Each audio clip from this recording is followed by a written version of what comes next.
ቫይራል ቪዲዮ ለመስራት ብዙ ነገር ያስፈልጋል። ከነዛ ውስጥም የቪዲዮ አይዲያ፣ ስክሪፕት፣ ታምብኔል ላይ ዋናዎች ናቸው። በባለፈው ክፍል አንድ ቪዲዮ የመጀመሪያዎቹና ወሳኞቹን ቪዲዮ አይዲያ እና ስክሪፕት አይተናል። አንዴ ቪዲዮን አይተሃል? አንቺ ሰጥቻለሁ። ካላያችሁ ምን ማድረግ ይቻላል? በአጭሩ አሳያችኋለሁ። ነገር ግን ሙሉን ብታዩት ይመረጣል። ምክንያቱም በስክሪፕትና በቪዲዮ አይዲያ ዙሪያ በደንብ ተወያየንበት። ይኸው ተመልከቱት። አንድ ቪዲዮ ያበረ ኤዲቲንግ ኖሮት ታምኔሉ የሚያስተጋግብ ወይንም በሌላ ቋንቋ ኒኩ የሚል ካልሆነ ማክሪካል የሚያይ ይመስላችኋል? ማንም አይመለከተውም። ሀሳቦች ምርጥ ከሆነና ተቀባይነት ካገኘ በአንድ ቪዲዮ ቫይራል ትወጣላችሁ። በቃ አለቀ። ነገሩ ቀላል ባይሆንም ለዚህ የሚሆን ሶስት አሪፍ መፍትሄዎችን ይዤላችኋለሁ። ከሶስቱ አንዱን በመጠቀም መስራት ትችላላችሁ። የመጀመሪያው ቪዲዮ ክሊፕን መጠቀም፣ ሶስተኛው ደግሞ ራሱ ዩቲዩብን በመጠቀም ነው። ዩቲዩብ ላይ ከተለያዩ ሀገራት በተለያዩ ቋንቋ ብዙ ቪዲዮዎች ተሰርተዋል። ስለዚህ ከዩቲዩብ የቪዲዮ ሀሳብ ማግኘት ቀላል ነው። ዩቲዩብ ኮሜንትስ ብዙ በተባለ ሁኔታ የቪዲዮ ሀሳብ የምታገኙበት ቀላልና ምርጥ ቦታ ነው። የቪዲዮቹን ስክሪፕት ስትጽፉ እነዚህ 6 ወሳኝ ነገሮች ብትከተሉ ቪዲዮአችሁ አሪፍ ይሆናል። ሶስተኛ፣ ጀማሪ ከሆናችሁ ስክሪፕታችሁ ላይ ቀልድ ጨምሩ። ተመልካች እንዳይሰላች ያዝናናል ብላችሁ የምታስቡትን ቀልድ ጨምሩ። ይሄም ቪዲዮአችሁ ተከፍቶ ተመልካቾች ሳይሰላችሁ ለረጅም ሰዓት እንዲያዩ ያደርገዋል። የቀረውን እናንተ እዩት። በዛሬ ቪዲዮ ደግሞ አንድ ታምብኔል ለመስራት ማወቅ ያለብንን አስፈላጊ ቲፖች እናያለን። ኤዲት ስናደርግ ምን ማካተትና ምን ማድረግ እንዳለብን እናያለን። በተጨማሪም ስለ ታይትል፣ ታግና ተያያዥ ነገሮች ባጭሩ እናያለን። ነገር ግን ይቅርታ፣ በዛሬ ቪዲዮ ምንም ኤዲት የምናደርገው ታምብኔል ወይም ቪዲዮ የለም። በቀጣይ ቪዲዮ ሁሉም ለየብቻ የምናየው ነው። እናንተ ብቻ ሀሳባችሁን በኮሜንት አሳውቁኝ፣ ላይክም አድርጉ። ኦኬ፣ አሁን ወደ ጉዳያችን እንግባ።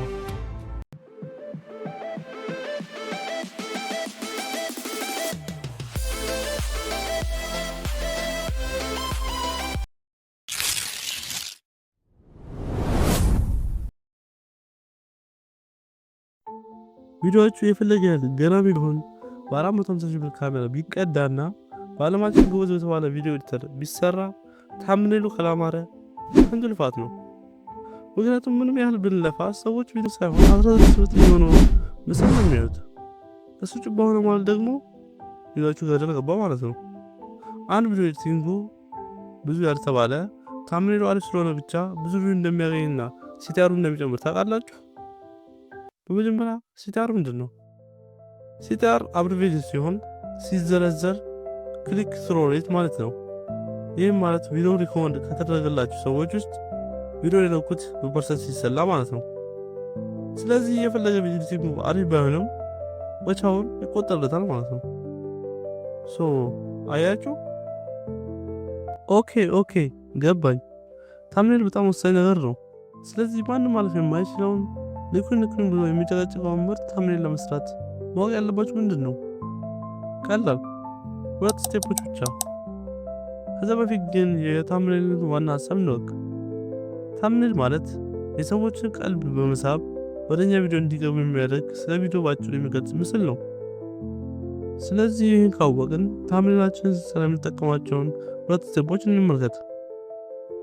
የመጀመሪያውና ለታምብኔላችን ቤዚክ የምንለው ታምብኔል ዲዛይኒንግ የምንለው ነው። ይህም ማለት ታምብኔላችሁ ላይ የሚጨምሩ እያንዳንዱ ነገሮች ማለትም ከለር፣ ሻዶ፣ ምስሎች እና ቴክስቶችን ያካተተ ነው። ዋው!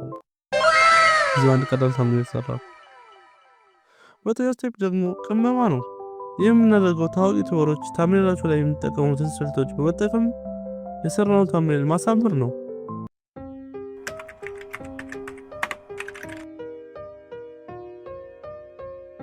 አንድ ታምብኔል ዲዛይን ስናደርግ እነዚህ ቲፖች መጠቀም አለብን። አንደኛ አይ ካቺንግ ቪዥዋልስ፣ ይህም ማለት ደማቅ ቀለሞችና ከፍተኛ ጥራት ያላቸው ምስሎች ተጠቀሙ። ሁለተኛ ክሊር ቴክስት፣ ታምብኔላችሁ ላይ የተንዛዛ ጽሑፍ አትጻፉ። በቃ አጠር ያለና ቪዲዮውን የሚገልጽ ጽሑፍ ተጠቀሙ። ይህም ወደ ሶስተኛው ቲፕ ይወስደናል። ሶስተኛው ቲፕ ደግሞ ሲምፕሊሲቲ ወይም ቅለት የሚለው ነው። ብዙውን ጊዜ ሁሉን ይቅለጥ እያለን ኮተት እናብዛለን። በዚህ የተነሳ በተምኔላችን ላይ አላስፈላጊ የሆኑትን ምስሎችንና ጽሑፎችን እንጨምራለን። ይህም ተመልካቾች እንዳይገባቸውና እንዲተውት ያደርጋል። እስቲ እነዚህን ተምኔሎች ተመልከቱ። ኤ ወይስ ቢ? ኤ፣ ምክንያቱም የጠቀስኩላችሁን መሰረታዊዎችን ስለሚያሟላ። አራተኛ ታምኔል ሬሌቫንስ። ይህም ማለት ታምኔላችሁ ላይ ያለውና ቪዲዮ ውስጥ ያለው ሀሳብ መመሳሰል አለበት። ምክንያቱም ተጠቃሚዎች ታምኔል ላይ ያለውን ነው ማየት ይፈልጉት። ስለዚህ ታምኔሉ ከቪዲዮ ሀሳብ ጋር መጋጨት የለበትም። እንኳን ደስ አላችሁ። አሁን ታምኔል ለመስራት መሰረታዊ እውቀት አላችሁ። ነገር ግን ሞር ኢፌክቲቭ ታምኔል ለመስራት ሁለተኛው ስቴፕ ማወቅ አለባችሁ።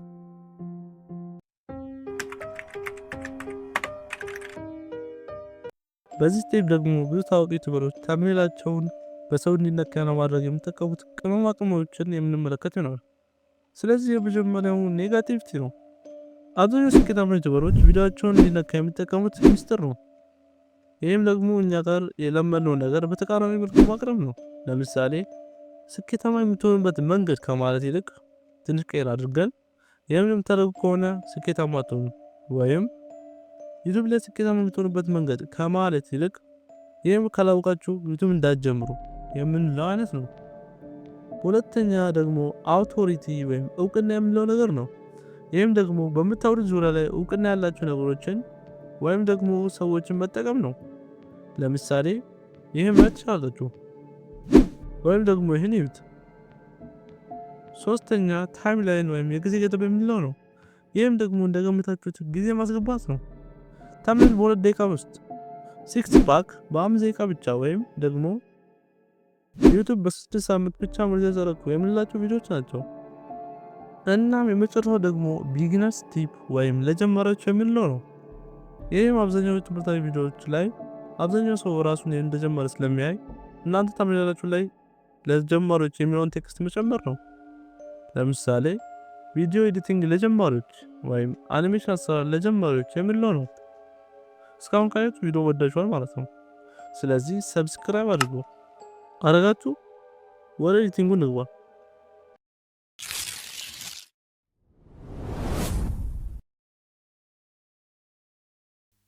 ቪዲዮ አይዲያ በተለያዩ መንገዶች ፈልጋችሁ አግኝታችሁ ለሱም ያበረ ታምኔል ዲዛይን አድርጋችሁ ስክሪፕት ደግሞ ተጠባችሁ ሰርታችሁ የቪዲዮአችሁን ሐሳብ ለተመልካች በጥሩ ሁኔታ እንዲታይ ኤዲት ካላደረጋችሁ ጽረት ባይሄዱም ግን ቪዲዮአችሁ ስለማይስባቸው ብዙም አይቆዩም። ይሄም ልፋታችሁ ገደል እንዲገባና ቶሎ ቫይራል እንዳይሆን ያደርጋል። ስለዚህ ለዚህም ብዙ ታዋቂ ፌስለስ ቻናሎች የሚከተሉት ሁለት መንገዶች አሉ። የመጀመሪያው ኢንትሮ ማሳመር ወይም ሁክ የምንለው ነው። ኢንትሮ ሰዎች ቪዲዮዎች ውስጥ እንዲቆዩ ወይም እንዳይቆዩ የሚያደርግ ፓርት ነው። ብዙም ፐርሰንት የጻፋችሁት ስክሪፕት የሚይዝ ቢሆንም ኤዲቲንጋችሁ ግን በጣም ወሳኝ ነው።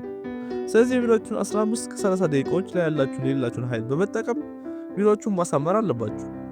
እንደዛ ለማድረግ ደግሞ በሙሉ ቪዲዮ ላይ ለመናገር የፈለጋችሁት ሀሳብ በአጭሩ ለማስረዳት ሞክሩ።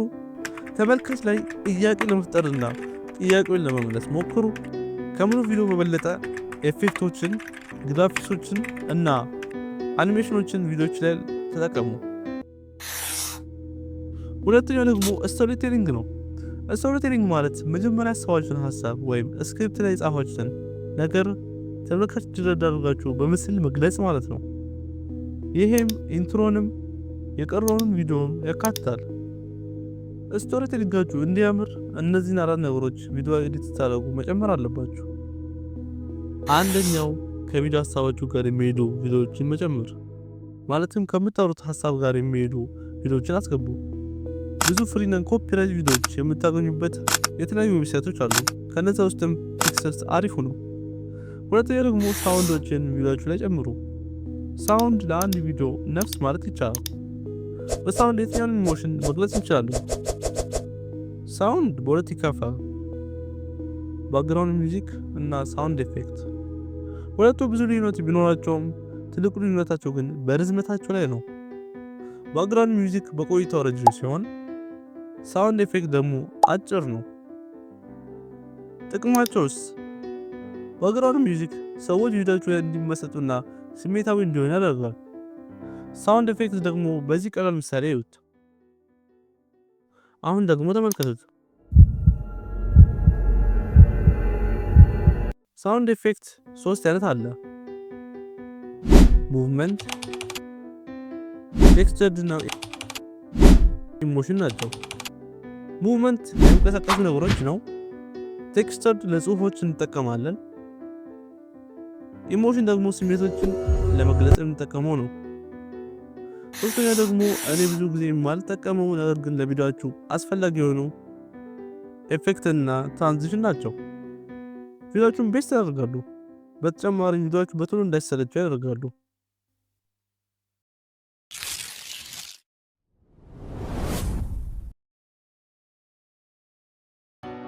ከቪዲዮ ኤዲቲንግ ቀጥሎ ቫይራል እንድትወጣ የሚያደርጉ አፕሎድ ስታደርጉ የሚሞላቸው የመጨረሻዎቹ ስቴፖች ናቸው። ማለትም እንደ ታይትል፣ ዲስክሪፕሽን እና ታግ የሚባሉ ናቸው። እነዚህ መጥረቃቂ ከሞላችሁ ቪዲዮአችሁ ቫይራል የመሆኑ እድሉ ከፍ ያለ ነው። የመጀመሪያው ታይትል ነው። ታይትል በስትክክል ማስገባት አለባችሁ። ታይትላችሁን በቻላችሁት መጠን አጭር ብታደርጉት አሪፍ ነው። ምክንያቱም ዩቲዩብ ፔጅ ሆም ፔጃቸው ላይ ታይቱ ከ70 ወርድ ወይም ቃላት በላይ ከሆነ ነጥብ አድርጎ ስለሚያስቀምጥ ተመልካቾቹ ምን እንደሆነ ላይረዱ ይችላሉ። ስለዚህ ታይትላችሁን ለማሳጠር ሞክሩ። ሁለተኛው ደግሞ ዲስክሪፕሽን ነው። ዲስክሪፕሽን ቪዲዮአችሁ ስለምን እንደሆነ የሚገለጽበት ቦታ ነው። ስለዚህ ቪዲዮአችሁ ስለምን እንደሆነ አጠር ባለ መልኩ መጻፍ አለባችሁ። ቪዲዮአችሁ ሰዎች ጋር እንዲደርስ ከፈለጋችሁ ደግሞ ኪወርዶችን መጠቀም አለባችሁ። ምክንያቱም ሰዎች ሰርች ሲያደርጉ የእናንተ ቪዲዮ እንዲያገኙ ይረዳቸዋል። ሶስተኛውና ወሳኙ ታግ መጠቀም ነው። ጀማሪ ከሆናችሁ ታግ መጠቀም አለባችሁ፣ ግዴታ ነው። ምክንያቱም ስለ ቪዲዮአችሁ ማንነት ስለሚገልጽ እንዲሁም ፈላጊዎች ቶሎ እንዲያገኙ ስለሚያደርግ። ስለዚህ እነዚህ 3 ወሳኝ ሴቲንጎች ከመፖስታችሁ በፊት መሙላት አለባችሁ። እንደተለመደው እኔ ጋር ቲፕ ወይንም ቦነስ አይጠፋም።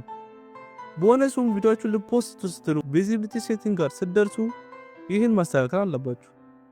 እሱም ቪዲዮአችሁን ልፖስት ስትሉ ቪዚቢሊቲ ስር 3 ምርጫ ያመጣችኋል።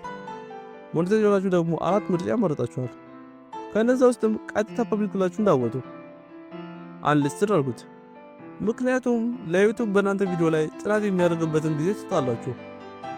በዚህም የተነሳ ዩቲዩብ ቪዲዮአችሁን ለተፈላጊው ተመልካች እንዲያደርስ ያደርገዋል። ስለዚህ ለ12 ሰዓት ወይም ለ24 ሰዓት አንሊስትድ አድርጋችሁ ከዛን ፐብሊክ ብታደርጉት ቪዲዮአችሁ ቫይራል የሚወጣው እድል ከፍ ያለ ነው።